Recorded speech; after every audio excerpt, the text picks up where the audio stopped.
Russia Ukraine శాంతి ఒప్పందం కుదుర్చుకునేందుకు Putin Zelensky ఇద్దరూ సుముఖంగా ఉన్నారని అమెరికా అధ్యక్షుడు ట్రంప్ చెప్పారు. దాదాపు 95% వారు అంగీకరించారని తెలిపారు. శాంతి ఒప్పందంలో ఇది కీలక మైలురాయి అని ట్రంప్ అభివర్ణించారు. సుదీర్ఘంగా సాగుతున్న రష్యా ఉక్రెయిన్ యుద్ధాన్ని తెరదించే ప్రయత్నాల్లో భాగంగా ట్రంప్తో ఫ్లోరిడాలో పామ్ బీచ్లోని ఆయన నివాసంలో ఉక్రెయిన్ అధ్యక్షుడు జెలెన్స్కీ సమావేశమయ్యారు.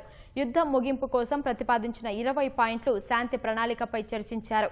ఉక్రెయిన్ తూర్పు భాగం డాన్బాస్ ప్రాంతం పరిష్కారం కాని సమస్యగా ఉందని ట్రంప్ వ్యాఖ్యానించారు. కానీ ఇరు దేశాలు శాంతి ఒప్పందానికి చాలా దగ్గరగా వచ్చాయన్నారు.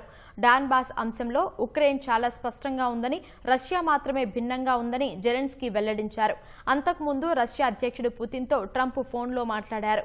సంక్షోభం ముగింపునకు ఉక్రెయిన్, EU చేసిన తాజా ప్రతిపాదనలను ఆయనతో చర్చించారు.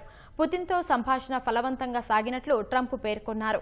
శాంతి ఒప్పందం చేసుకునేందుకు పుతిన్, జెలెన్స్కీ సముఖంగా ఉన్నట్లు తెలిపారు. రష్యా ఉక్రెయిన్ మధ్య ఘర్షణకు తెరదించేందుకు తొలుత ట్రంప్ 28 పాయింట్ల శాంతి ప్రణాళికను ప్రతిపాదించారు. ఉక్రెయిన్ దాన్ని 20 పాయింట్ల ప్రణాళికగా సవరించింది.